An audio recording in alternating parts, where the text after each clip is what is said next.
السلام عليكم ورحمة الله وبركاته. إن الحمد لله نحمده ونستعينه ونستغفره ونعوذ بالله من شرور أنفسنا ومن سيئات أعمالنا. من يهده الله فلا مضل له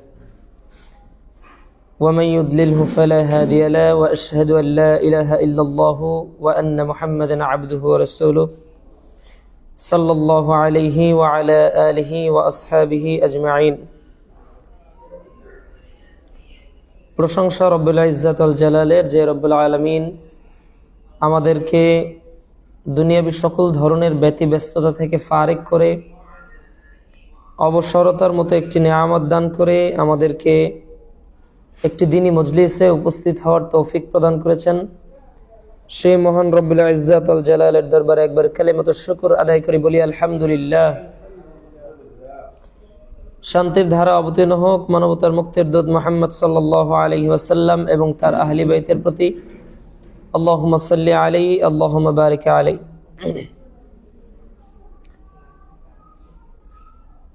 সম্মানিত উপস্থিতি, আজকে আমরা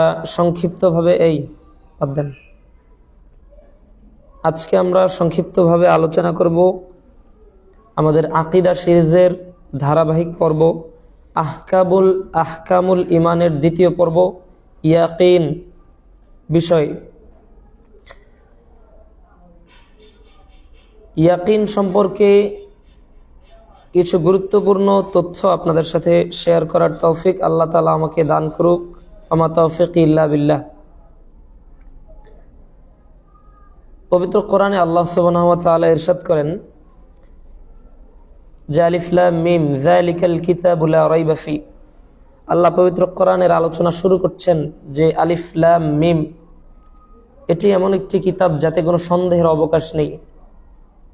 হুদাল লিল মুত্তাকিন, এটি মুত্তাকিদের জন্য পথ প্রদর্শক।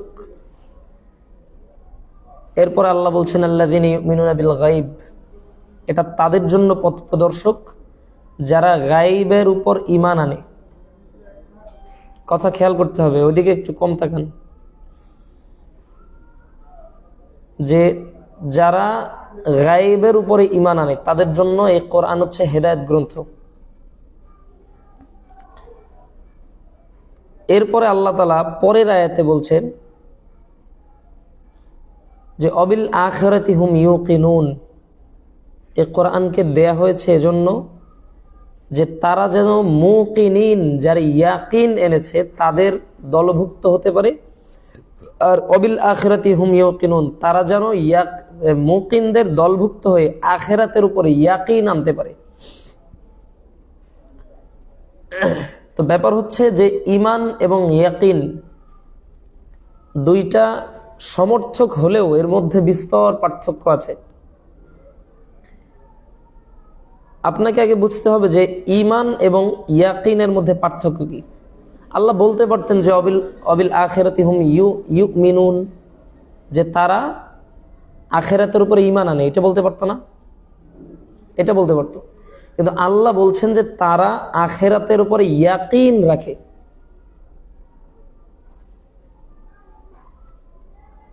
সহজভাবে উদাহরণ দিলে, আজকে এই যে আপনাদেরকে ফোন দেয়া হয়েছে যে আজকে একটা প্রোগ্রাম হবে, এটা আপনারা শুনে এরপর বিশ্বাস করছেন। তার মানে হচ্ছে আপনাকে যখন ফোন দেয়া হয়েছে আপনি বুঝতে পেরেছেন, আপনাকে যখন ফোন দেয়া হয়েছে তখন আপনি বুঝতে পেরেছেন, মানে ঈমান এনেছেন যে আজকে একটা প্রোগ্রাম হবে, একটা দাওয়া প্রোগ্রাম হবে, একটা দাওয়া বৈঠক হবে। এটা আপনি বিশ্বাস করছেন, ঈমান আনছেন এটার উপরে। কিন্তু আপনি যখন এখানে উপস্থিত হয়ে নিজে দেখতেছেন যে প্রোগ্রাম চলতেছে, এইটা হচ্ছে ইয়াকিন। আমি কি বুঝাতে পারছি? তার মানে হচ্ছে যেটা না দেখে মানুষ বিশ্বাস করে সেটাকে বলা হয় ঈমান। সেটাকে কি বলা হয়? ঈমান। আর যেটা মানুষ দেখে বিশ্বাস করে সেটার নাম ইয়াকিন। দুইটা কিন্তু সেম, দুইটাই বিশ্বাস করা, দুইটাই স্বীকৃতি দেয়া। কিন্তু একটা হচ্ছে না দেখে বিশ্বাস, আর একটা হচ্ছে দেখে বিশ্বাস। তো আমার মনে হয় যে ঈমানের মধ্যে মানে আমরা তো বলি যে ইমান শিখেছি অথবা ইমান এরকম, ইমানটাকে যে যেরকমই মনে করুক, ইমানের মধ্যে সবচেয়ে গুরুত্বপূর্ণ যতগুলো বিষয় আছে তার মধ্যে একটা হচ্ছে ইয়াকিন। এমন আল্লাহ বলতেছে পবিত্র কোরআনে, যারা আখিরাতের উপরে ইয়াকিন না রাখবে তারা জান্নাতে প্রবেশ করবে না। বুঝছেন? আখিরাতের উপর কি লাগবে? ইয়াকিন লাগবে। আল্লাহ বলতেছে যে ওয়াল্লাযিনা ইউমিনুনা বিমা উনজিলা ইলাইকা ওয়া মা উনজিলা মিন ক্বাবলিক, যে তোমার প্রতি যা অবতীর্ণ হয়েছে এবং তোমার পূর্বে যা অবতীর্ণ হয়েছিল, যারা সেই বিষয়সমূহের উপরে ইয়াকিন রাখে, অবিল আখিরাতি হুম ইউকিনুন, এবং আখিরাতের প্রতি যারা দৃঢ় বিশ্বাস ইয়াকিন রাখে। আল্লাহ বলছেন ইন্নামাল মুমিনুন, নিশ্চয়ই তারাই হচ্ছে প্রকৃত মুমিন। এদিকে তাকান, নিশ্চয়ই তারাই হচ্ছে প্রকৃত মুমিন। কারা? আল্লাযিনা আমানু বিল্লাহি ওয়া রাসূলি, যারা আল্লাহ এবং আল্লাহর রাসূলের উপর ঈমান আনছে। সুম্মা লাম ইয়ারতাবু, শুধু ঈমান আনে নাই, সুম্মা লাম ইয়ারতাবু, কোনো সন্দেহ সংশয়ও রাখে নাই। বিন্দু পরিমাণ সন্দেহ, বিন্দু পরিমাণ সংশয়। এই সন্দেহটা কি রকম আমি বলি। আল্লাহ বলতেছে যে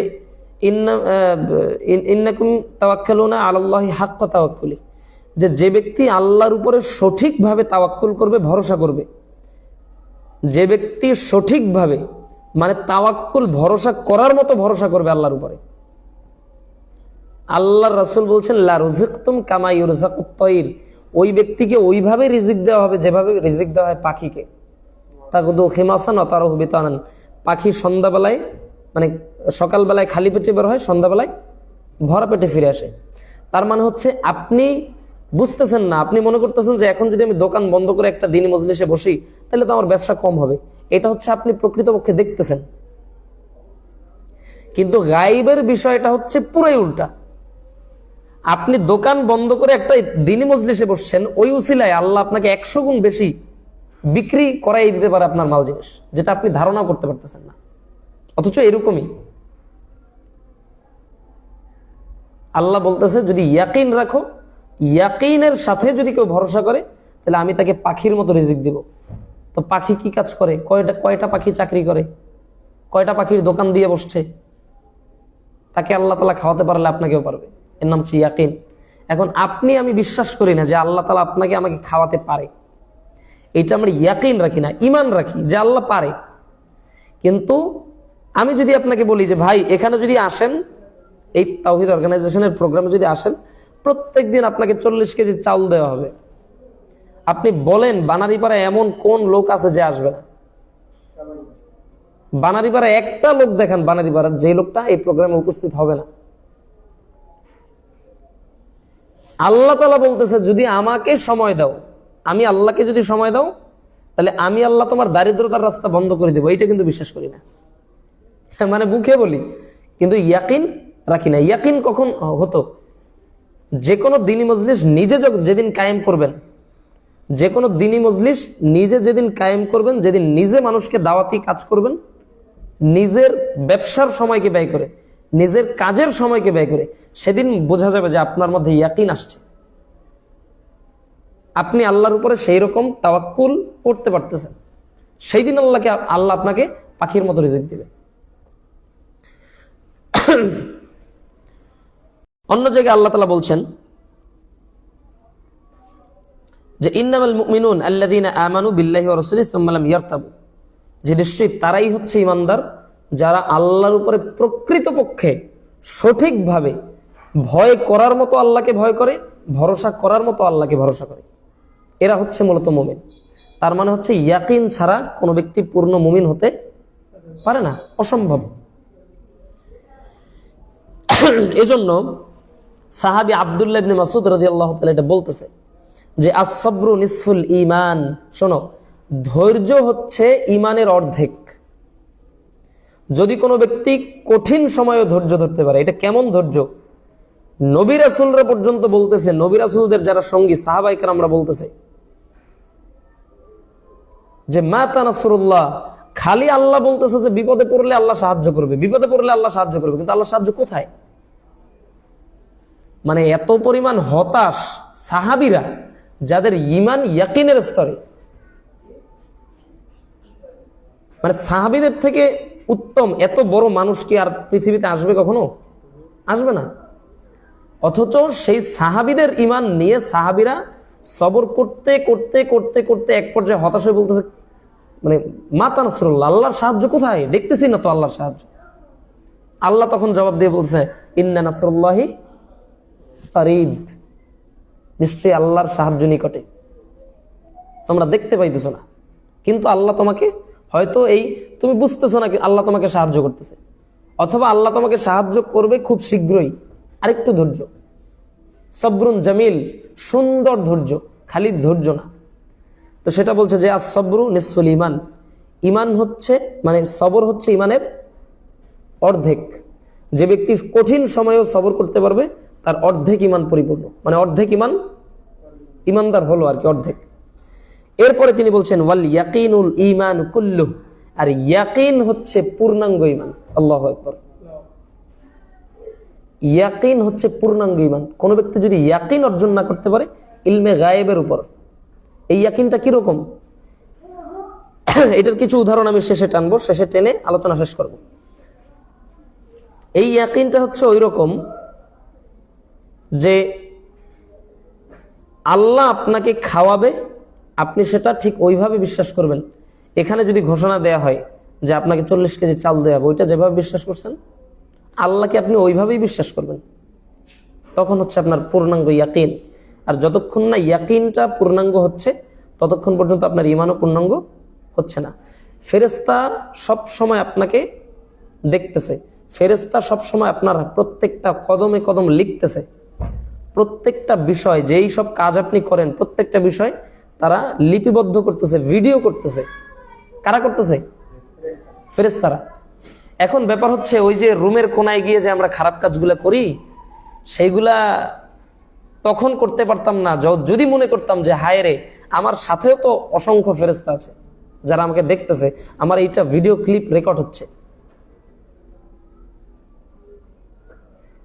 আমি যে রাত্রিবেলা কম্বলের তলে মানে ল্যাংটা মেয়েদের নাচ দেখতেছি, এইটা আমি দেখি যে কেউ তো দেখে না, আমার বাবা দেখে না, আমার মা দেখে না, আমার বন্ধু বান্ধব কেউ দেখে না। আমাদের যদি ইয়াকিন থাকতো আল্লাহর উপরে, তখন মনে করতাম আল্লাহকেই তো সবচেয়ে বেশি লজ্জা পাওয়া উচিত। আল্লাহ তো আমাকে দেখতেছে, আল্লাহর অসংখ্য ফেরেশতা তো আমাকে দেখতেছে, ভিডিও করে রাখতেছে। তো আপনি মানুষের উপর ইয়াকিন আনলেন দেখে, কিন্তু ফেরেশতার উপরে আমরা ইয়াকিন আনলাম না, যেই কারণে আমরা গুনাহের কাজ ছাড়তে পারতেছি না। তার মানে হচ্ছে গুনাহের কাজ যদি কেউ ছেড়ে দিতে চায় তাহলে ইলমে গায়েবের উপরে ইয়াকিন লাগবে, ঈমানটাকে ইয়াকিনের স্তরে নিয়ে যেতে হবে। আপনার মায়ের পাশে বসে আপনি জীবনে খারাপ কাজ করতে পারবেন? একটা ল্যাংটা মেয়ের দিকে তাকাই থাকতে পারবেন বাপের সামনে বসে? তো আপনি আল্লাহর সামনে বসে কিভাবে তাকান? আমরা আল্লাহর সামনে বসে কিভাবে তাকাই? আল্লাহর অসংখ্য ফেরেশতার সামনে বসে কিভাবে তাকাই? তার মানে আমাদের ইয়াকিন নাই, ইলমে গায়েবের উপরে যে ইয়াকিন প্রয়োজন ছিল সেই ইয়াকিন নাই। হাসান বসরি রাহিমাহুল্লাহ বলতেছে যে মা তালাবাল জান্নাতা ইল্লা মান আইকানা বিহা, যে ব্যক্তি জান্নাতের উপরে ইয়াকিন রাখে সে কেবল তাই অন্বেষণ করে। যে ব্যক্তি মনে করে যে জান্নাত তো আমি দেখছি, যে ব্যক্তি মনে করবে জান্নাত তো আমি দেখছি, মানে দেখে বিশ্বাস করার মতো, বলছিলাম না যে ইয়াকিন মানে কি, যেটা দেখে বিশ্বাস করবেন। কিন্তু আল্লাহ আপনাকে চায় আপনি যেটা দেখেন নাই সেটাও যেন দেখার মতো বিশ্বাস করেন। আপনি এই ঢাকা গিয়ে দেখে আসছেন যে জান্নাত, কথার কথা, আপনি ঢাকা গিয়া দেখে আসছেন এত সুন্দর জান্নাত, 10 দুনিয়ার সমান একটা জান্নাত আল্লাহ তাআলা তৈরি করে রেখে দিয়েছে। তো আপনি চিন্তা করতেছেন, আপনারা যদি কেউ বলে যে তুই যদি 1 মাস 5 ওয়াক্ত সালাত আদায় করো, ওইখানে তোরে 5% জমি দিব আমি।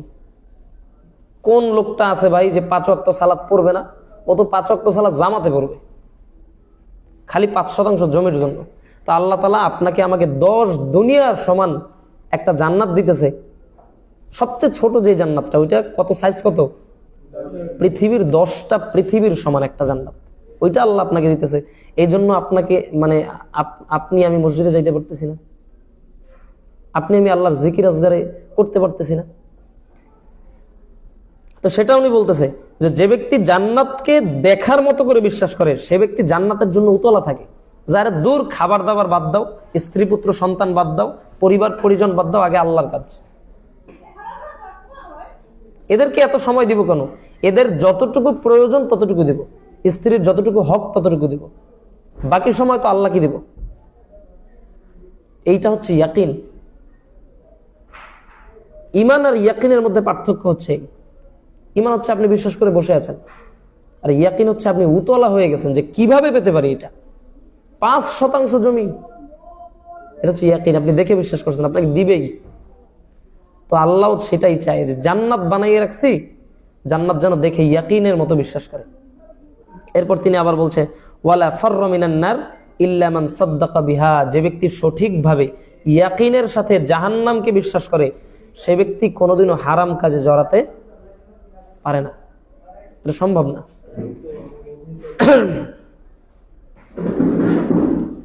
এবার আসেন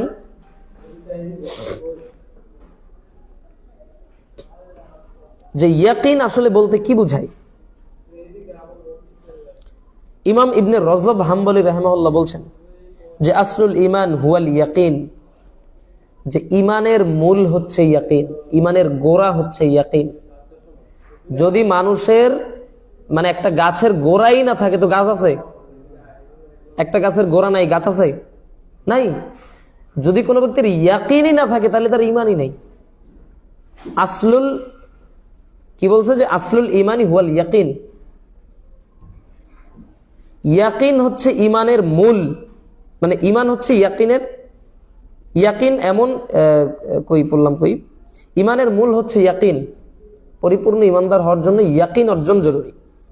এরপর তিনি বলছে যে ফামান কাওয়িয়ু বিয়াকিনিহি কামালিল ঈমানি, যে যার ইয়াকিন যত মজবুত তার ঈমানও তত মজবুত। তার মানে হচ্ছে আপনি ঈমানদার নাকি আপনি মুকিনিন, এটা কখন আপনি মানে আপনি কতটুকু ঈমানদার এইটা আপনি তখনই যাচাই করতে পারবেন, তখনই বুঝতে পারবেন যখন দেখবেন যে যে মানে ঈমান আসলে কি। ঈমান আসলে ফেরেশতা, তার উপর ঈমান। পূর্বে অসংখ্য কিতাবাদি নবী রাসূলরা এনেছেন, ঠিক আছে? সেই কিতাবাদিকে আপনি দেখছেন? তাওরাত, জাবুর, ইনজিল, কোরআন, ইনজিল এগুলো দেখছেন? দেখেন নাই তো।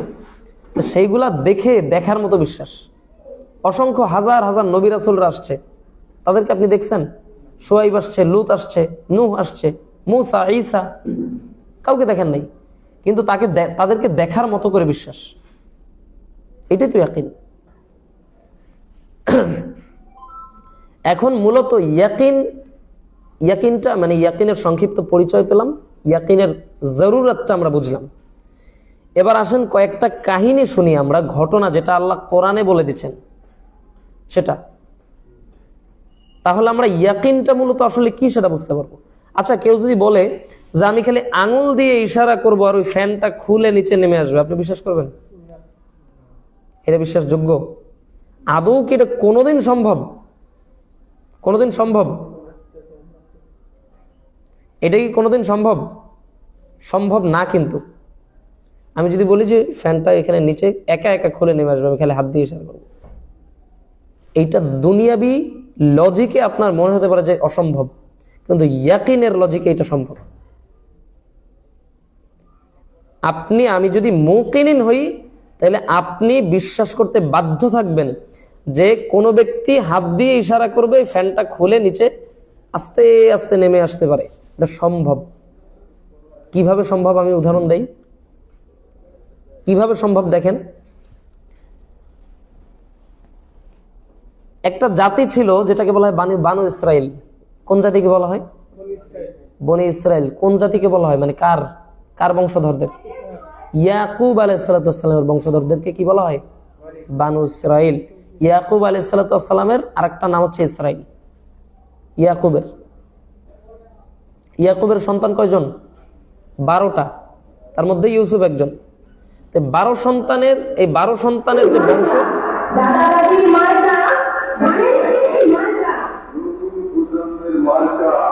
এই যে 12 জন সন্তান,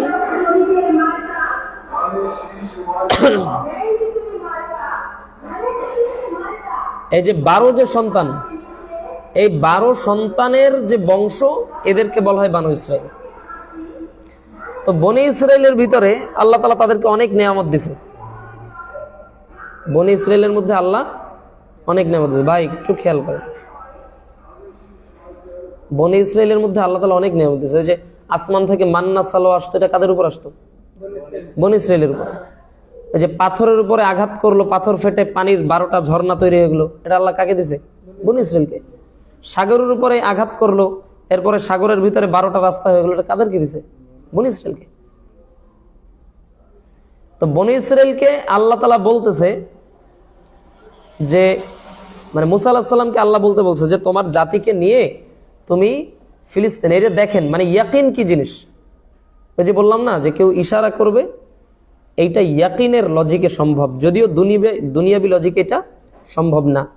তো আল্লাহ তাআলা বনি ইসরাইলকে বলতেছে যে তোমরা যাও, ফিলিস্তিনে যাও। ফিলিস্তিনে আমালেকা গোত্র আছে, শক্তিশালী, প্রচন্ড শক্তিশালী আমালেকা গোত্র। আমালেকা গোত্রের লোকদের সাথে যুদ্ধ করে ফিলিস্তিন বিজয় করো। তখন তারা কি বলছিল জানেন? তারা বলছিল যে ইযহাব আনতা ওয়া রাব্বুকা ফাকাতিলা। যে মুসা, মানে বানু ইসরাইল বলতেছে যে হে মুসা, তুমি আর তোমার আল্লাহ গিয়ে যাও, তুমি আর তোমার আল্লাহ গিয়ে যুদ্ধ করো, আমরা পারবো না। বুঝছেন? আল্লাহ তাআলা বলতেছে যে যাও গিয়ে যুদ্ধ করো। কাদের সাথে যুদ্ধ করবা? আমালেকা গোত্রের লোকদের সাথে। তো বনি ইসরাইল বলতেছে আমালেকা গোত্রের লোকেরা অনেক শক্তিশালী, ঠিক আছে, আমালেকা গোত্রের লোকেরা অনেক শক্তিশালী, তো ওদের সাথে আমরা যুদ্ধ করতে পারবো না, তুমি আর তোমার আল্লাহ গিয়ে যুদ্ধ করো, আমরা এখানে বসে থাকলাম। এরপরে আল্লাহ তাআলা তাদেরকে 40 বছর, 40 সানাহ, 40 বছর শাস্তি দিল। সিনাই মরুভূমিতে খালি উদ্ভ্রান্তের মতো ঘুরাইল 40 বছর। শাস্তি পাওয়ার পরে ইউশা বিন নুন বলতেছে যে আগে যা যা করছো এখন তওবা করো। হ্যাঁ, মুসা আলাইহিস সালাম মারা যাওয়ার পরে মুসা আলাইহিস সালামের সঙ্গী ছিল ইউশা বিন নুন। তো মুসা আলাইহিস সালাম যখন এই 40 বছরের মধ্যে মুসা আলাইহিস সালাম মারা গেছে, তো মারা যাওয়ার পরে ইউশা বিন নুন বলতেছে যে ইউশা বিন নুন এখন নবী। মুসা আলাইহিস সালামের পরে ইউশা বিন নুন নবী। তো মুসা আলাইহিস সালাম মারা যাওয়ার পরে ইউশা বিন নুন বলতেছে যে আগে যা যা করছো সব ভুলে যাও, আল্লাহর কাছে তওবা করো, চলো আমরা আমালেকা গোত্রের বিরুদ্ধে যুদ্ধ করব। ঠিক আছে? তো যুদ্ধ করতে করতে করতে করতে শুক্রবার প্রায় সন্ধ্যা, বিকাল গড়িয়ে সন্ধ্যা। বনি ইসরাইলের নিয়ম ছিল শনিবারে যুদ্ধ বিগ্রহ সব হারাম। শনিবারে মাছ শিকার করা যাবে না, পশু প্রাণী শিকার করা যাবে না, কোনো যুদ্ধ বিগ্রহ চলবে না। শনিবার দিন ছিল সম্মানিত, তো শনিবার দিন যুদ্ধ বিগ্রহ করা যাবে না। তো এখন শুক্রবার গড়াইতে গড়াইতে বিকেল হয়ে গেছে। তো সন্ধ্যা হইলেই তো ইসলামী সিস্টেম কি, সন্ধ্যা হইলেই শুক্রবার শেষ, শনিবার শুরু। তো এখন ইউশা বিন নুন আল্লাহর কাছে দোয়া করতেছে কি বলে শোনেন। তিনি আসমানের দিকে তাকিয়ে, মানে যুদ্ধ এমন পর্যায়ে যে ইউশা বিন নুন যদি যুদ্ধ থামিয়ে দেয় তাহলে তাদেরকে আর হারাইতে পারবে না, কিন্তু যদি যুদ্ধ চালাইয়ে যায় তাহলে আমালেকা গোত্র হেরে যাবে। এই পরিস্থিতিতে ইউশা বিন নুন যেটা সম্ভব না আল্লাহর কাছে সেটা দোয়া করতেছে, যেটা কোনোদিন ঘটেই নাই। কি দোয়া করতেছে? আসমানের দিকে তাকাইয়া, সূর্যের দিকে তাকাইছে, তাকাই বলতেছে যে ইন্নাকি মা'মুরাতুন ওয়া ইন্নাকা ওয়া আনা মা'মুর, যে হে সূর্য, তুমিও যার কথা মতো চলো, আমিও তার কথা মতো চলি। এই বাক্যটা বলে আল্লাহর কাছে বলছে যে আল্লাহ, আল্লাহুম্মা হবিসহা আলাই, যে আল্লাহ এই সূর্যকে আমাদের উপর আপনি থামিয়ে দেন। পৃথিবীতে আদম থেকে নিয়ে শুরু করে ইউশা বিন নুন পর্যন্ত কোনোদিন এইটা কেউ কল্পনাও করে নাই যে সূর্য তো নিজের গতিতে চলতেছে, এইটা কোনোদিন থামাই দেওয়া সম্ভব। এটা কোনোদিন কেউ কল্পনাও করে নাই, অথচ সে আল্লাহর কাছে দোয়া করতেছে যে আল্লাহ, মানে যেটা আদৌ কোনোদিন আপনার আমার লজিকে সম্ভব না। এটা কি দুনিয়াবি লজিকে সম্ভব? কেউ যদি বলে যে আমি সূর্যকে বলবো সূর্য থেমে যাবে, সম্ভব না, কিন্তু ইয়াকিনের লজিকে সম্ভব। এই কথা বলার সাথে সাথে মুহাম্মদ সাল্লাল্লাহু আলাইহি ওয়াসাল্লাম বলছেন যে ইন্না শামসা লাম তাহবাস লি আহাদিন ইল্লা লি ইউশা বিন নুন লায়ালি সারা ইলা বাইতুল মুকদ্দাস, যে আল্লাহ তাআলা সূর্যকে পৃথিবীতে আর কারোর জন্য আটকে রাখেননি, শুধুমাত্র ইউশা বিন নুনের দোয়ার কারণে আল্লাহ তাআলা সূর্যকে স্থির করে দিয়েছেন। এটা হচ্ছে ইয়াকিন। আপনি যেটা দেখতে পাইতেছেন না সেটা সম্ভব। আপনি বলতেছেন যে হ্যাঁ, মানে এই পরিস্থিতিতে যদি আমি এইটা না করি তাহলে তো ইসলাম ধ্বংস হয়ে যাচ্ছে, এই পরিস্থিতিতে যদি আমি এই কাজটা না করি তাহলে তো ইসলাম ধ্বংস হয়ে যাইতেছে, আমাকে তো কাউকে সমর্থন দিতে হবে, আমাকে তো কাউকে এইটা করতে হবে, কারোর সাথে আমাকে চলতে হবে, নাহলে তো ইসলাম ধ্বংস হয়ে যাবে। এটা আপনি আপনার লজিকে দেখতেছেন, কিন্তু ইয়াকিনের লজিক ভিন্ন। ইয়াকিনের লজিক হচ্ছে যে আল ইলমু আদ-দীনু নূর, ইসলাম হচ্ছে নূর, আর এই নূর কে প্রজ্বলিত করবে? লিইয়ুযহিরাহু আলাদ-দীনি কুল্লি। নবী তো ইসলামকে সমুন্নত করেই গেছে, এই নূরকে প্রজ্বলিত রাখার দায়িত্ব আল্লাহ নিছে। তো কে বললো আপনাকে যে কাউকে সমর্থন না দিলে ইসলাম ধ্বংস হয়ে যাবে? এটা কে বললো আপনাকে? এইটা তো এইটা আপনার ইমানের লজিক। ওই যে আপনি মানে দেখে বিশ্বাস করতেছেন না, আপনি না দেখে মনে কল্পনায় বিশ্বাস করতেছেন, কিন্তু ইয়াকিন হচ্ছে আপনি দেখে বিশ্বাস করবেন। এটা কোনোদিনও সম্ভব না। ইসলাম কোনোদিন মিটে যাবে না। ইসলাম এই জমিনে প্রতিষ্ঠিত হবেই, আপনার মাধ্যমে হোক, অথবা আপনার সন্তানের মাধ্যমে হোক, অথবা যখন ঈসা আলাইহিস সালাম নেমে আসবেন তখন হোক। আল্লাহ বলছে ঈমান আনো, তাকওয়া অর্জন করো, আমল সালেহ করো, লাফাতাহনা আলাইহিম বারাকাতিম মিনাস সামাওয়াতি ওয়াল আরদ। আসমান এবং জমিনের বরকতের দরজা আমি খুলে দেব। এটা আল্লাহ কোরআনে বলতেছে। যদি তাকওয়া অর্জন করতে পারো, তো তাকওয়া কি রকম অর্জন করবে? গান বাজনা করে করে রাস্তায় ঘুরবেন, এইটাকে তাকওয়া বলে? তাকওয়া বলে কাকে? হারাম থেকে বেঁচে থাকবেন, এটার নাম তাকওয়া। আপনি যখন তাকওয়াশীল হবেন তখন আপনার ইয়াকিন মজবুত হবে। আপনি যখন এইগুলাকে দেখে দেখে বিশ্বাস করবেন। বদরের যুদ্ধে সাহাবীরা বলতেছে যে আমরা দেখতে পাচ্ছি, মানে আমরা তো খেজুরের ডাল নিয়ে হাঁটতেছি বদরের প্রান্তরে, 313 জনের বিরুদ্ধে হাজার হাজার। সাহাবীরা দুর্বল, 17 দিন রোজা রাখছে। 17 দিন সিয়াম রাখার পর মানুষের শরীরে শক্তি থাকে? তাও আবার তাদের হাতে ঢাল তলোয়ার কিছু নেই, আছে কি? খেজুরের ডাল। এটা নিয়ে আসছে যুদ্ধ করতে। এটা কিসের লজিকে বলেন তো? ইয়াকিনের লজিক। দুনিয়াবি লজিক কি? এখানে বসে একটা AK-47 দিয়ে মারবে, দুম করে আপনি উড়ে যাবেন আপনার বাহিনী নিয়ে, শেষ। এটা হচ্ছে আপনার দুনিয়াবি লজিক। ইয়াকিনের লজিক ভিন্ন। হাজারো সশস্ত্র বাহিনীর বিরুদ্ধে শুধুমাত্র খেজুরের ডালওয়ালারা জিততে পারে। এটা হচ্ছে ইয়াকিনের লজিক। তারা চিন্তা করতেছে আরে আল্লাহ তো সাহায্য করবে। তো সাহাবীরা বলতেছে যে আমরা দেখতেছি যে জিব্রাইল তার বাহিনী নিয়ে ঘোড়ার পিঠে চড়ে যে ময়দান দিয়ে দৌড়াইতেছে। তো ঘোড়ার পায়ে, মানে আমরা তো ফেরেশতাদেরকে তো দেখতেছি না, তাদের ঘোড়াও দেখতেছি না, তবে আমরা দেখতে পাচ্ছি যে ধুলা উড়াইতে উড়াইতে তারা সামনে আগাই যেতেছে। সামনে একটা বাহিনী আছে, অথচ আমরা দেখতে পাচ্ছি না তাদেরকে। এটা হচ্ছে ইয়াকিনের লজিকে এটা সম্ভব। আল্লাহ যখন আপনার ইয়াকিনটা পূর্ণাঙ্গ হবে, তখন আল্লাহ আপনাকে ওইভাবে সাহায্য করবে।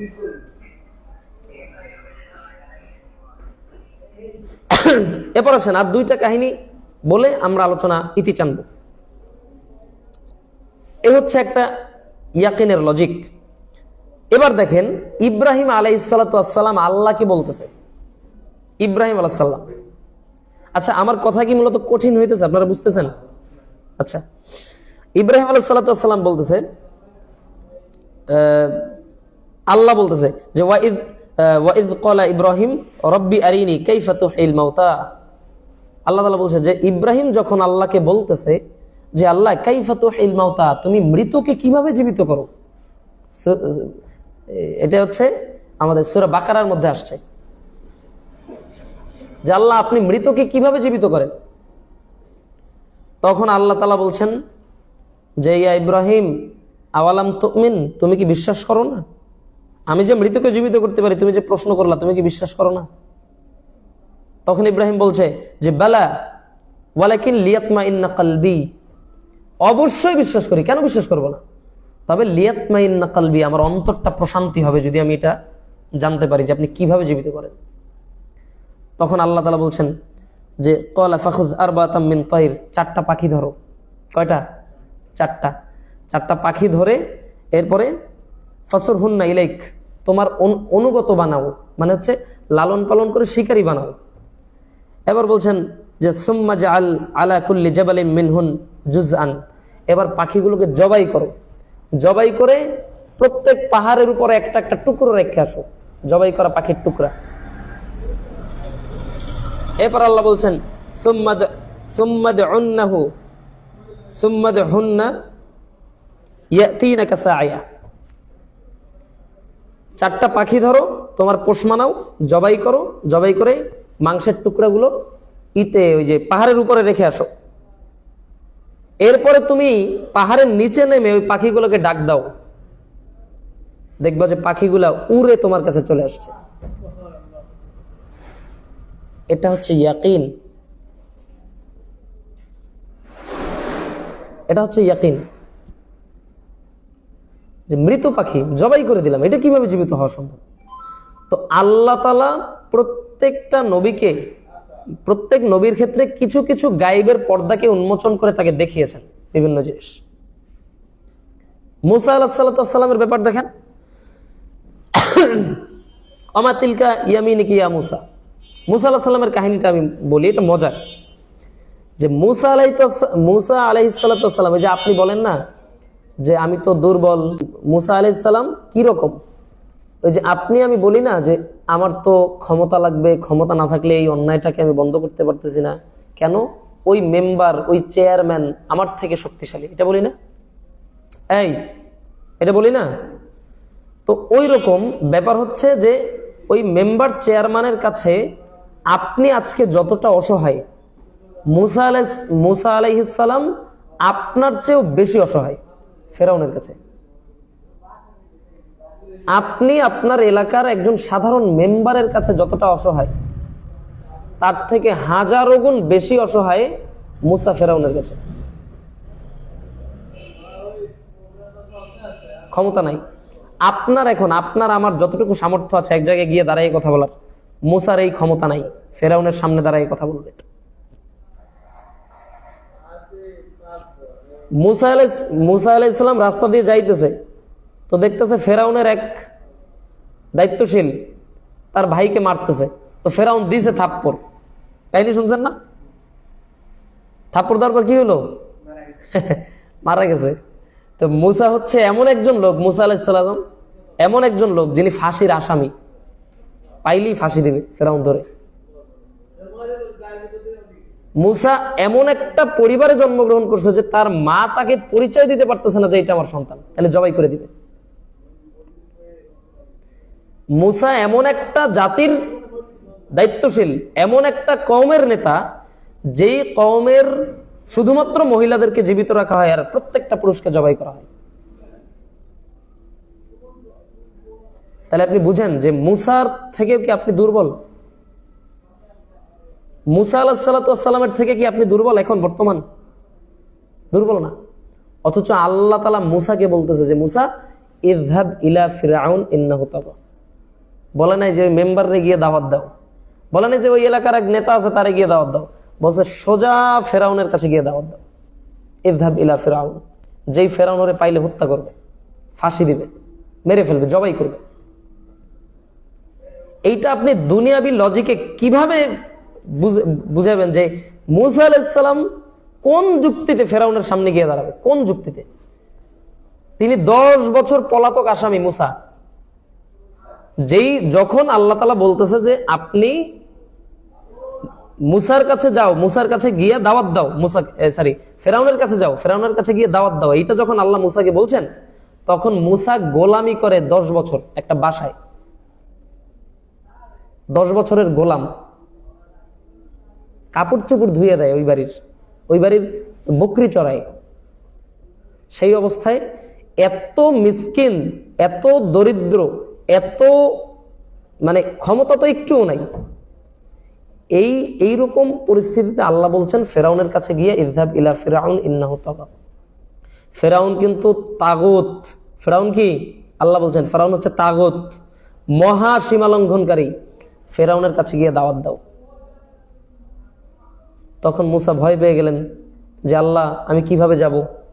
এটা কিন্তু কোরআনে আছে, পড়ছেন? এটা পড়ছো? তো মুসা তখন বলতেছে যে আল্লাহ আমি কিভাবে যাব, আমি তো মানে এই তো আমার অবস্থা পরিস্থিতি। তখন আল্লাহ তাআলা একটা অস্ত্র দিয়ে দিছে, যে তোমাকে আমি একটা অস্ত্র দিছি। অস্ত্রটা কি জানেন? আল্লাহ বলছে না, আল্লাহ তাআলা একটা অস্ত্র দিয়ে দিলেন, বলছে শোনো তার কাছে যাও, কিন্তু ওয়ালা তানিয়া ফি যিকরি ওয়ালা তানিয়া ফি যিকরি, আমাকে স্মরণ করতে ভুলবা না। এটা হলো তোমার অস্ত্র। জিকির, বিসমিল্লাহিল্লাযী লা ইয়াদুররু মা ইসমিহি শাইউন ফিল আরদি ওয়ালা ফিস সামা ওয়া হুয়াস সামিউল আলিম। এটা হচ্ছে তোমার অস্ত্র। বিভিন্ন জিকির আজগার, এটা হচ্ছে তোমার অস্ত্র। আমাকে স্মরণ করা, এটা হলো তোমার অস্ত্র। এই অস্ত্র দিয়ে আপনাকে লড়তে বলছে আল্লাহ তাআলা। এরপর আবার বলতেছে ফিরআউনের কাছে যাও, ফাকুল লাহু কাওলান লাইয়িনা, ফিরআউনের সাথে ঠান্ডা মাথায় কথা বলো, আস্তে কথা বলো। তো সেই অবস্থায় আল্লাহ তাআলা মুসা আলাইহিস সালামকে এই যে একটু করে দেন,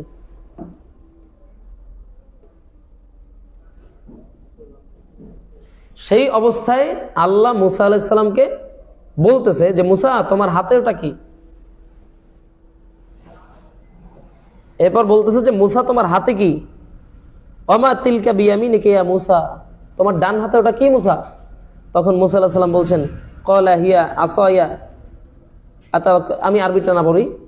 তখন মুসা বলছেন যে আমার হাতে একটা লাঠি আছে, তো এই লাঠি দিয়ে আমি কি করি, এই লাঠি দিয়ে আমি যখন হাঁটি তখন আমার কষ্ট হলে আমি একটু ভর দেই। এই লাঠি দিয়ে আমি ওই ছাগলকে খাওয়ানোর জন্য আমি পাতা টাতা পারি, আরো অনেক কাজে এই লাঠিটা ব্যবহার করি। যখন বিপদে পড়ি তখন এই লাঠিটা আমাকে সাহায্য করে, লাঠির মাধ্যমে আমি প্রতিরোধ গড়ে তুলতে পারি। ঠিক আছে, আল্লাহ জিজ্ঞেস করতেছে তোমার হাতে ওটা কি? ও বলছে এটা লাঠি। তো তখন মুসা আলাইহিস সালামকে বলছে যে মুসা আলকিহা ইয়া মুসা, তোমার হাতে যে লাঠিটা আছে ওই লাঠিটা তুমি নিচে ছেড়ে দাও, নিচে রাখো। নিচে রাখার পর ফাআলকাহা ফাইদা হিয়া হাইয়িনুন তাসআ, যখনই মুসা লাঠিটা নিচে রাখলো, ওই যে লাঠিটা ও 10 বছর ধরে ব্যবহার করতেছে, যে লাঠিটা এক জায়গায় কুড়াইয়ে পাইছে, যে লাঠিটা কুড়াইয়ে পাইছে, যে লাঠিটা আদৌ কোনো জাদুর লাঠিও না, সাধারণ একটা লাঠি। মুসাকে জিজ্ঞেস করতেছে মুসা লাঠি পাইছো কি? বলছে ওই এক জায়গা দিয়ে আনছি, এটা দিয়ে আমি এইগুলো করি, আরো বিভিন্ন কাজে লাগে আমার লাঠিটা। তো বলছে যে লাঠিটা নিচে ছাড়ো, ছাড়ার পর একটা সাপ হয়ে দৌড়াদৌড়ি করতেছে। তো এরপরে তো মুসা তো ভয় পেয়ে গেল। তা আল্লাহ বলছেন যে ওয়ালা তাখাফ, মুসা ভয় পাওয়ার দরকার নাই, তুমি লাঠিটাকে ধরে ফেলো। লাঠিটাকে যখনই ধরবা লাঠিটা আবার আগের অবস্থা আমি আল্লাহ ফিরিয়ে দেব। এর নাম হচ্ছে ইয়াকিন। যেই লাঠিটা জান্নাত থেকে আসাও না, যদি জান্নাত থেকে আসা একটা লাঠি হইতো তাইলে বিশ্বাস করা যাইতো না এটার ভিতরে অলৌকিকত্ব কিছু আছে। একটা লাঠি ফালানো পাইছে অথবা ও বানাই নিছে, সেই লাঠিটার ব্যাপারে বলতেছে যে এই লাঠিটা যদি নিচে ছাড়ো সাপ হয়ে যাবে। অবিশ্বাস্য কথা। ওই যে আমি প্রথমে বলছিলাম না যে দুনিয়াবি লজিকে কেউ আঙুল দিয়ে ইশারা করবে ওই ফ্যানটা খুইলা যে নিচে চলে আসবে, এটা দুনিয়াবি লজিকে সম্ভব না, কিন্তু ইয়াকিনের লজিকে এটা সম্ভব। এটা নবীদের সাথে হয়েছে। এমনকি এই ঘোষণা নবীদেরকে কিছু স্পেশাল মোজেজা দিছে, সেটা বাদ দিলাম, কিন্তু আল্লাহ তাআলা মানুষদেরকেও ফেরেশতা দিয়ে সাহায্য করার কথা কোরআনে বলছে না? সুম্মাস্তাকামু তাতানাজ্জালু আলাইহিমুল মালায়েকা। যদি ঈমানের উপরে ইয়াকিনের উপরে ইস্তেকামত থাকো তাহলে তোমাকে সাহায্য করবে ফেরেশতা দিয়ে। তো আপনার ইয়াকিনের মানে ঈমানের লজিকে মনে হয় যে এখন এই সমাজটাকে পরিবর্তন করা আপনার দ্বারা সম্ভব না এই প্রসেস মেনটেন করলে। এটা হচ্ছে আপনার দুনিয়াবি লজিক। কিন্তু ইয়াকিনের লজিকে পুরাই উল্টা, যেটা আপনি দেখতেছেন না। আল্লাহ আপনাকে এমন দিক থেকে সাহায্য করবে যখন আপনি আল্লাহর ওই রাস্তাটাকেই শুধুমাত্র ধরে বসবেন। আল্লাহ তাআলা বলছেন যে মা রাযাকাকুম মিন হাইসু লা ইয়াহতাসিব, এমন জায়গা থেকে রিজিক দিব, এমন জায়গায় রিজিক দিব, এমন জায়গা থেকে তোমাকে রিজিক এনে দিব যেটা জীবনে কল্পনাও করো নাই যে এখান থেকে রিজিক আসতে পারে। কালকে দেখবেন যে কথার কথা ডক্টর ইউনুস আপনার বাসায় 40 কেজি চাল পাঠাইছে। এটা কোনোদিন কল্পনা করছেন যে হে আপনার বাসায় চাল পাঠাইবে? এটা হচ্ছে হাইসু লা ইয়াহতাসিব, যেটা আপনি কল্পনায় আনতে পারবেন না। তো আমরা কয়েকটা জিনিস দেখলাম, তো এর মাধ্যমে এটুকু বলতে পারি, মানে এটুকু বলা যায় যে পৃথিবীতে যদি মানুষ বিজয় অর্জন করতে চায় যে কোনো বিষয়ে, পৃথিবীতে যদি মানুষ বিজয় অর্জন করতে চায় যে কোনো বিষয়ে, তাহলে এই বিজয়টা শুধুমাত্র ইয়াকিনের মাধ্যমে সম্ভব। এছাড়া কোনোদিন মুসলমানরা, আপনি ঘেটে দেখেন, হাজার হাজার যুদ্ধ হয়েছে ইসলামে, গত 1450 বছরে হাজার হাজার যুদ্ধ হয়েছে। একটা যুদ্ধ এমন ছিল কিনা যেখানে মুসলমানরা ছিল অনেক আর কাফিররা ছিল অল্প? খুঁজে দেখেন, সব জায়গায় দেখবেন যে মুসলমানরা 10 জন, কাফিররা 100 জন, মুসলমানরা 1000, কাফিররা 40,000, মুসলমানরা 10,000, কাফিররা 1 লক্ষ। অথচ প্রত্যেকটা যুদ্ধে মুসলমানদেরকে বিজয় দান করছে আল্লাহ তাআলা। এইটা ইয়াকিনের লজিকে সম্ভব। যেটা আপনি দেখতেছেন না সেইটার উপরে যখন আপনি বিশ্বাস করতেছেন, সেই ইয়াকিনের লজিকে এটা সম্ভব। এটা হচ্ছে ইয়াকিন, এটা হচ্ছে ইমানের দ্বিতীয় শর্ত। কোন মানুষ যদি ফেরেশতাকে দেখে, যদি মনে করে যে আমি ফেরেশতাকে দেখি, আরেকটা উদাহরণ দেই তাহলে আপনি আরো ক্লিয়ারলি বুঝবেন। আল্লাহ রাসূলকে জিবরাইল এসে জিজ্ঞেস করতেছে যে আল্লাহ রাসূল ফাআখবিরনি আনিল ইহসান, যে আল্লাহ রাসূল ইহসান কি জিনিস? তখন আল্লাহ রাসূল বলছেন আনতা আবুদুল্লাহা কাআন্নাকা তারা, তুমি এমন ভাবে ইবাদত করবা যে আল্লাহকে তুমি মানে আল্লাহকে তুমি দেখতেছো যে আল্লাহ তোমার সামনে দাঁড়াই আছে, তুমি তাকে সিজদা দিচ্ছ। এর নাম হচ্ছে ইহসান। এরপর বলছেন ফাইনলাম তাকুন তারাহু ফাইন্নাহু ইয়ারাক, যদি তুমি মনে করো যে না তুমি আল্লাহকে দেখতেছো না, তাহলে তুমি এইটা ভাবো যে আল্লাহ কিন্তু তোমাকে দেখতেছে। তো আল্লাহকে সামনে নিয়ে যখন আপনি সালাত আদায় করবেন, আল্লাহু আকবার, কি কোয়ালিটির ওই সালাতটা আপনার হইতে পারে, মানে ওই সালাতটার কোয়ালিটি আপনার কি হইতে পারে যখন আপনি মনে করবেন যে আল্লাহ আপনার সামনে দাঁড়ানো। 2 রাকাত সালাতে তখন সময় লাগবে দেখবেন আধা ঘন্টা, আপনি টেরই পাবেন না যে কখন আধা ঘন্টা কেটে গেছে। তো ঈমান এবং ইয়াকিনের মধ্যে হচ্ছে পার্থক্য এতটুকু। প্রত্যেক নবীদের ক্ষেত্রেই, এমনকি এই যে এখানে মাঝখানে আরেকটা কথা বলি, এটা বলে শেষ করছি, যে মুসা আলাইহিস সালাতু ওয়াস সালাম এত একটা মাজলুম কওমের একজন নেতা, যিনি ফাঁসির আসামি, একদিকে ফেরাউনের কাছে গেলেই কি করবে? ফাঁসি দিবে, কারণ ফেরাউনের একজন কর্মচারীকে মেরে ফেলছে। মুসা আলাইহিস সালাম ফেরাউনের একজন কর্মচারীকে কি করছে? মেরে ফেলছে। তো ফেরাউন এখন ওকে কি আদর করবে? পেলে। এমনকি যখন আল্লাহ তাআলা বলতেছে যে ইযহাব ইলা ফিরআউন ইন্নাহু তাগা, যে ফেরাউনের কাছে গিয়ে দাওয়াত দাও, তখন মুসা আলাইহিস সালাম 10 বছর যাবত গোলামি করতেছে একটা ফ্যামিলির, 10 বছর যাবত। অন্যদিকে এমন একটা কওমের লোক যেখানে সব পুরুষ লোকদেরকে জবাই করতেছে, মুসার মা মুসাকে বলতে পারতেছে না যে এটা আমার সন্তান, তাহলে মুসাকে জবাই করে দিবে।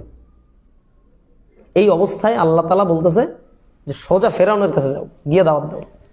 আর অস্ত্র দিল কি? জিকির। অস্ত্র দিল কি? মুসা বলতেছে এইটা তো অসম্ভব, কিভাবে যাব? ওর কাছে গেলেই তো আমাকে হত্যা করবে। তখন আল্লাহ বলছেন তোমাকে একটা অস্ত্র দিচ্ছি। অস্ত্রটা কি? অস্ত্রটা হচ্ছে যে আমাকে ওয়ালা তানিয়া ফি যিকরি, আমাকে স্মরণ করতে ভুলো না। আমাকে যদি স্মরণ না করো তাহলে বিপদ থেকে আমি আল্লাহ বাঁচাবো। ওইগুলা মানে তোমার দুনিয়াবি লজিকে দেখতেছো তোমাকে পাইলেই ফাঁসি দেবে, কিন্তু ইয়াকিনের লজিকে দেখো আল্লাহর প্রোটেকশন তোমার সাথে আছে। তো এই জিকির নিয়ে একটা উদাহরণ দিয়ে আমি শেষ করে দিব। যখন ইব্রাহিম আলাইহিস সালাম সারা আলাইহিস সালামকে নিয়ে যাইতেছে, তখন এটা সম্ভবত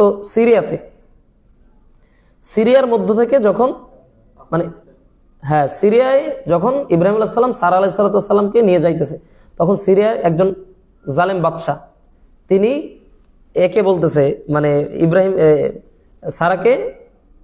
সারার দিকে খারাপ দৃষ্টিতে তাকাইছে, সারার সাথে খারাপ কাজ করার আগ্রহ প্রকাশ করছে। ইব্রাহিম বলতেছে তোমাকে আমি বাঁচাইতে পারলাম না, আল্লাহর কাছে সাহায্য চাও। সারাকে বলতেছে। তো যখন সারা মানে জালেম বাদশাহ যখন সারার গায়ে হাত দিবে, ইব্রাহিম আলাইহিস সালামের স্ত্রী সারার যখন গায়ে হাত দিবে, তখন সারা বলতেছে একটু ওয়েট করেন, আমি 2 রাকাত সালাত আদায় করবো, ওযু করবো, সালাত আদায় করবো, এরপরে আপনি যা করার করেন। তো এটা হচ্ছে আল্লাহর জিকিরের ব্যাপার বলতেছে। আল্লাহ বলছে না যে ওয়া আকিমিস সালাতা লিযিকরি, সালাতের মাধ্যমে আমাকে স্মরণ করো। স্মরণ করার সর্বোচ্চ মানের পদ্ধতি কি? সালাত। সালাত 2 রাকাত সালাত আদায় করে আল্লাহকে স্মরণ করবেন, তখন আল্লাহ আপনাকে সাহায্য করবে। তো সাহায্য কিভাবে আল্লাহ করবে, কোয়ালিটিটা কি? সারা সালাত আদায় করতে বসে আল্লাহর দিকে মানে আসমানের দিকে তাকায় বলতেছে যে আল্লাহুম্মা আমানতু বিকা ওয়া বিরাসুলিক ওয়া আহসানতা ফারজি ইল্লা আলা যাওজি, যে আল্লাহ আমি আপনাকে বিশ্বাস করি, আপনার রাসূল ইব্রাহিমকে বিশ্বাস করি, ওয়া আহসানতা ফারজি ইল্লা আলা যাওজি, আমার স্বামী ছাড়া আমাকে আর কেউ কোনোদিন স্পর্শ করে নাই। এই 3টা কথা যদি সত্য হয় তাইলে ফালা তুসাল্লিত আলাইহিল কাফির, এই কাফির যেন আমি সারার উপরে বিজয় হতে না পারি। এই কথা বলার পর সাথে সাথে কাফির বেহুশ হয়ে গেছে, একদম ইনস্ট্যান্ট, দোয়া করার সাথে সাথে। তখন জালেম বাদশা বলতেছে যে সারা তুমি আমাকে মাফ করো, আমি খারাপ কাজ করব না, তুমি আল্লাহর কাছে দোয়া করো তোমার আল্লাহর কাছে যেন আমাকে সুস্থ বানিয়ে দেয়। সারা দোয়া করলো আল্লাহ সুস্থ বানাই দাও, অসুস্থ হয়ে আবার ধরতে গেছে, সারা আবার দোয়া করছে আল্লাহ বেহুশ বানাই দাও, আবার বেহুশ হয়ে পড়ছে। এরকম 3বার চলছে। 3বারের পরে সারাকে বলতেছে ওই জালেম বাদশা যে তোমরা কারে নিয়ে আসছো, তো শয়তান। সারাকে বলতেছে যে তোমরা কারে নিয়ে আসছো, তো শয়তান। তার মানে হচ্ছে আপনি এইটা কেন বিশ্বাস, মানে আমরা এটা কেন বিশ্বাস করতেছি না যে 2 রাকাত সালাতের মাধ্যমে ইনস্ট্যান্ট ম্যাজিকের মতো একজনকে মানে আল্লাহ একদম ধ্বংস করে দিতে পারে শুধুমাত্র 2 রাকাত সালাতের মাধ্যমে। সেই সারাকে যে আল্লাহ সাহায্য করছে সেই আল্লাহ এখন নাই, সেই আল্লাহর সেই ক্ষমতা এখন নাই। তাহলে আপনি আমি বিশ্বাস করতেছি না কেন যে 2 রাকাত সালাতের মাধ্যমে যেটা সম্ভব, আল্লাহ তাআলার জিকিরের মাধ্যমে যেটা সম্ভব, সারা পৃথিবীর মানুষ এর গায়ের শক্তি দিয়েও সেটা সম্ভব না। 2 রাকাত সালাতের মাধ্যমে যা সম্ভব। তো আমাদের সংক্ষিপ্ত আলোচনার বিষয় ছিল এটা যে ইমানের দ্বিতীয় শর্ত হচ্ছে ইয়াকিন। এমনকি আমরা দেখিয়েছি যে যদি কোনো ব্যক্তির মধ্যে ইয়াকিন না থাকে তার ইমান পূর্ণাঙ্গ হবে না, তার আকীদা ততদিন পর্যন্ত সঠিক হবে না যতদিন না ইয়াকিন থাকবে। আবারও বলি, দুনিয়াবি লজিকে আপনার মনে হতে পারে যে সাময়িক সময়ের জন্য যদি আমি এটা করি তাহলে এখন অনেক লাভ, সাময়িক সময়ের জন্য যদি আমি এটা করি তাহলে অনেক লাভ, না হলে ইসলাম মিটে যাবে। এটা আপনার মনে হতে পারে দুনিয়াবি লজিকে, কিন্তু ইসলাম কোনোদিন মিটবে না। আপনি মুহাম্মদ সাল্লাল্লাহু আলাইহি ওয়াসাল্লামের রাস্তাকে একুরেটলি ধরে থাকেন, ওই রাস্তার মাধ্যমে আল্লাহ আপনাকে গায়েবী মদদ দিয়ে সাহায্য করবে। কিভাবে সাহায্য করবে এটা আপনি নিজেও বুঝবেন না। এর নাম হচ্ছে ইয়াকিন। ইউশা বিন নুন বলতেছে আল্লাহ সূর্যকে থামাই দাও, যেটা জীবনেও হয়নি, যেটা জীবনেও হয় নাই। যদি কোনো একদিন হইতো অন্য কোনো নবীর আমলে তাহলে বুঝতাম যে ইউশা বিন নুন ওইটা দেখে দেখে, নবী ইউশা বিন নুন ওইটা দেখে দেখে বলতেছে যে আল্লাহ আপনি সূর্যকে থামাই দেন, কারণ একদিন থামছিল। কিন্তু মুহাম্মদ সাল্লাল্লাহু আলাইহি ওয়াসাল্লাম বলছে জিন্দেগিতে সূর্যকে আল্লাহ কারোর জন্য থামায় নাই, শুধুমাত্র থামাইছে ইউশা বিন নুনের দোয়ায়। বিকেলবেলা দোয়া করছে আল্লাহ সূর্যকে থামাই দাও, সন্ধ্যার আগে সূর্য এরকম স্টপ। যতক্ষণ যুদ্ধ চলছে ততক্ষণ পর্যন্ত সূর্য আর ডোবে নাই, যেখানে তা সেইখানে। যুদ্ধ শেষ হয়েছে, এরপর সূর্য ডুবছে। তো এর নাম হচ্ছে ইয়াকিন। মানে আপনি যেটা আপনার লজিকে যায় না, যেটা কোনোদিন কি সম্ভব, ওইটাই আদৌ সম্ভব। মুসলমানদের জন্য ওইটাই সম্ভব। আহলে কিতাবদের ওই কাহিনীটার কথা মনে নাই, যেখানে জিন বলছিল, সুলাইমান আলাইহিস সালাম বলছে যে সিংহাসনটা আমাকে এখানে কে এনে দিবে?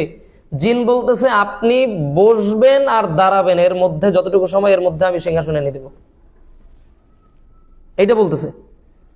তখন কিতাবের এলম মানে মুসলমান যিনি, একজন মুসলিম, তিনি দাঁড়িয়ে বলতেছে আরে ও তো জিন, ও তো আপনি বসবে আর দাঁড়াইবে এর মধ্যে আনবে, আপনি চোখে পলক ফেলার আগে আমি চেয়ারটা এনে দিব এখানে।